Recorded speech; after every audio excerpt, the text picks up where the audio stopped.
Chef Constantijn, it's so wonderful to be here at Hartford House. You're kind of racking up a fantastic reputation, so, you know, hugely inspiring.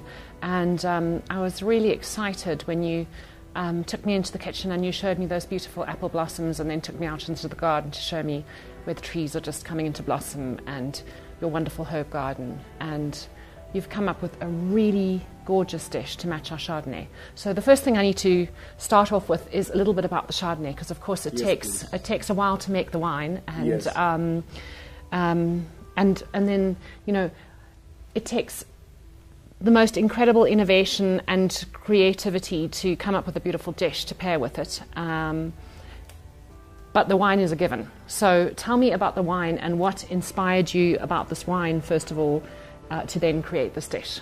Well, I think it's hugely to do with location as well. And you guys have one of the most unique locations, perhaps in South Africa, for creating wine.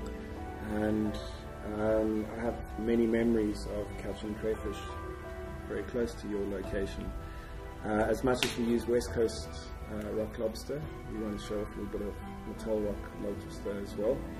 And I think the label on your wine says it all: creation. It speaks very truly to what we do, and that's create something unique every single day. It's a real privilege to actually be doing this with your wines, because they're one of our favorite wines to use with our tasting menus.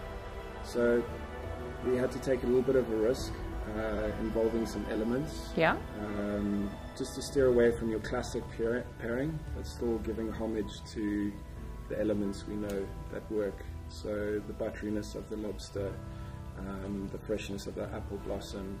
We've got little hints of a lime oil running through it as well, some earthy sweet peas, and it's all about the seasons, which I think you guys capture so well in your wines.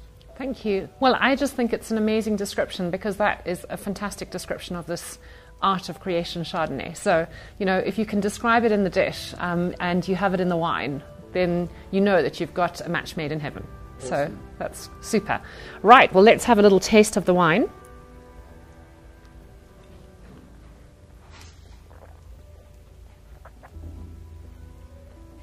Wow. Lots of freshness and depth to it, and complexity.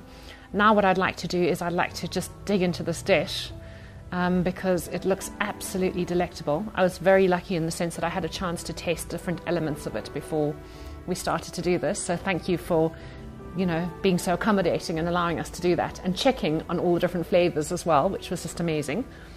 Let's have a taste of it. Yeah. So what have we got here? We've got the wonderful lobster, and then on top here you've got, tell me? Very thinly sliced green apple. Yes. With that nice fresh flavour. And then this buttery thing? It's we wanted to involve as much butteriness as in your wine as well. So we've got a little lobster butter made with the lobster shells. Fantastic. So how do you make that? It's the crayfish shells all crushed up, infused in butter, then strained out. And it's a classic emulsion of egg yolks, tarragon vinegar, and then your butter emulsified very, very slowly. So just ultra luxuriousness. We love a little bit of luxury on our plates as well. And you know, I didn't know about the tarragon until we just discussed this, but tarragon is like one of the ultimate pairings for Chardonnay in terms of herbs. Yeah, very, very delicious. And then we've got a little bit of roe here. Tell me about this roe. Well, as much as it's a very fresh, sweet dish, salt's very important, minerality throughout the dish as well. And it's a lovely way to add that without actually using salt, and to give that little texture, that little pop you get. I'm just looking at the colour of it, with the wonderful colour of this wine as well. And thinking how beautiful the whole thing works together, huh? Yeah, the reflection of that wine against that rose is quite incredible.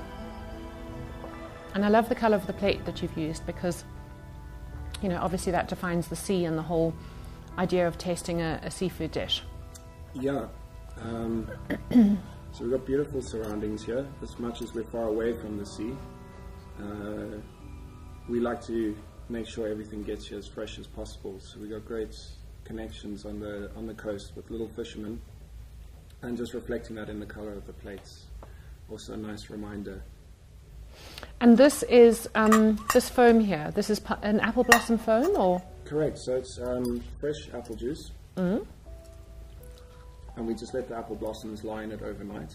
And we blend it up. You get a slight bitter, tangy, sweet and sour flavour throughout the wine, throughout the foam. And then when you have that with the wine, it creates this gorgeous sweetness to the wine, which is just so lovely. And I love the fact that the butteriness of the crayfish butter also links up with the sort of creaminess of the Chardonnay. And yes, as you said, the roe just elevates the minerality of the wine as well so beautifully. So we've got some other elements here. Tell me about them. So what we marinated the artichokes in is a little bit of lime oil. Yeah. And we just use that artichoke dressing afterwards. So, luckily we have a lot of trainees in the kitchen and we like to keep them busy. And shelling Brussels sprouts is one of their daily tasks. Aha. So we dress. Is that what you call this? A Brussels sprout shell? Yes. Fantastic. I love it. That's beautiful. And what a cool thing actually to go with the lobster, you know, just kind of, yeah. And yeah, just lightly dressed. And like you, it's not one of my favorite foods unless it's fresh like this. You don't get that harsh cabbageness as you do when they're cooked or when they're stewed or even when they're pan fried. You get quite a bit of a... Could almost be like a salad, couldn't it? Exactly. Really nutty and delicious. But we're looking at ways of just cleaning away the palate from all that butter and that lovely rich. Creating something a little fresher. Exactly. Okay, and now tell me a little bit more about this artichoke, because you were not sure about this, but I think it's right, you know, kind of fun to just like, you know, decide to do something a bit different and be a bit daring. And I actually rather like it with the wine, but I think that's because of also the way you've prepared it, and that preparation is obviously a critical part of it. It's a little bit like saying, well, we've got great grapes here, but actually it's the way that you go through the winemaking process that can make a big difference. Exactly. So tell me about your cooking process here. Well, it is... Textbooks are very important, and the rule books are as well, but you've got to sort of teeter on the edge of them sometimes to create something really special. And artichokes, one of the hardest things to pair with wine, I think, but they are so classically spring that we wanted to incorporate it. So to go with the wine, we made sure that they had to be nicely caramelized, good amount of butter on them. They couldn't be metallic at all, and they couldn't be astringent, because that would obviously ruin a very, very beautiful glass of wine. So a lot of tasting, a lot of cooking, and a lot of just ensuring that it works. You can't put something on a dish unless you... Convinced that it works together. Yeah. Well, this is an exquisite combination. So I tasted the artichokes before separately to see if they were an element that we should combine or not. And they were good. But actually, with the rest of the ingredients, they're just perfect. And sometimes it's not 1 + 1 = 2. Sometimes 1 + 1 = 3, because you kind of get the whole thing coming together. Awesome. Yeah, I know my maths isn't good, but you know, do you know what I'm saying? It's like, it's a combination. It's Yeah, it's the same combination that goes when you put food with wine as well. Yeah. It's marriage, and the two together makes an outstanding experience. Just elevates everything to a higher status. Yeah. And of course it can be completely opposite. You can have a great wine, a great dish, and the two just are a train smash. But in this instance, it is just magnificent. And it's the first time that I've ever thought artichokes would work so beautifully with Chardonnay, and they absolutely do, because they are sautéed in this beautiful batter, and they're kind of slightly caramelized and delicious, and they have the sweetness of the lobster. You've got the freshness of the apple foam together with the apple blossom. And then tell me, there are some herbs here as well. What are those herbs? So we have this fantastic herb garden out the back of the kitchen, literally outside our back door. And it's our job almost 3 times daily to go pick herbs. And we like to reflect on certain herbs, and especially when it comes to fish, especially shellfish. Got a little bit of baby mustard leaf, a little click of pepper, some real fennel, bronze fennel, which has a totally different flavour to your normal fennel. Tell me about bronze fennel. It has a very different flavour. It does.